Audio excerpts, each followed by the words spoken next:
আমার বাড়ি নদিয়া হরিঙ্গাটা থানা, সেখান থেকে আসছি, গ্রাম সত্যপল। আমার শাশুড়ির সমস্যা, তা ওখানে বনগাঁয় ডাক্তার দেখেছিলাম। ডাক্তার বললো তুমি ফটোটা করো, পেটের ফটো। তা পেটের ফটো করা দেখেছিল, বললো যে ক্যান্সারের ভাব। তা আমরা ওই দিনে ফ্লাইট করে ব্যাঙ্গালোর চলে গেছি। ব্যাঙ্গালোরে গিয়ে ডাক্তার দেখানো হলো, পেট সিটি করলো, সিটিসি করলো, এমআরআই করলো, করে ক্যান্সারটা হচ্ছে তোমার ঘা জাতীয় না জেলি জাতীয়। তা ওখানে ডাক্তার দেখানো হলো, কেমোথেরাপি করা হলো, দুটো করা হয়েছে। তা যাই হোক, আমি একদিন রুমে আছি, হঠাৎ আমার ফোনে দেখলাম এখানকার একটা অ্যাড।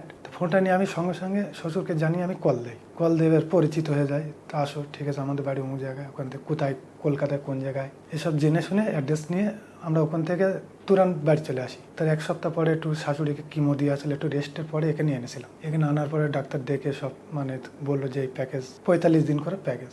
বেশ খাচ্ছিল, খুব সুন্দর ছিল, ফাইন ছিল, এত সুন্দর, একদম নর্মাল কাজ বাজ করছে, সব কিছু একদম তুরান যেমন করে, ফ্রেশ একদম ভালো লাগছিল বেশ। শাশুড়ি মায়ের যা অসুবিধা ছিল, প্রচুর অসুবিধা ছিল, এই ওষুধ খাওয়ার পরে সব সমস্যা কমপ্লিট হয়ে গেছিলো। অসুবিধা ছিল, পেটের সমস্যা ছিল, গায়ে জ্বর ছিল, জ্বর যেত না, গা হাত পা ঘুম ঝিরঝির করতো, তোমার ঘুম আসতো না, এই হচ্ছে ব্যাপার।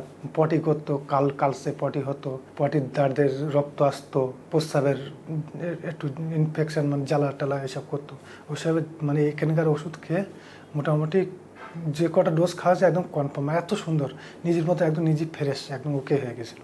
এখানে ওষুধ খেয়ে আমার শাশুড়ি মা একদম কি বলবো, আমি মিথ্যে কথা সেই জন্য দেখছে, খুব সুন্দর, ভালো, একদম ভালোই বলতে গেলে এরকম ছিল। খাওয়া দাওয়া খুব সুন্দর ছিল, সবই খেত, তেল মশলা বাদে সবই খেত।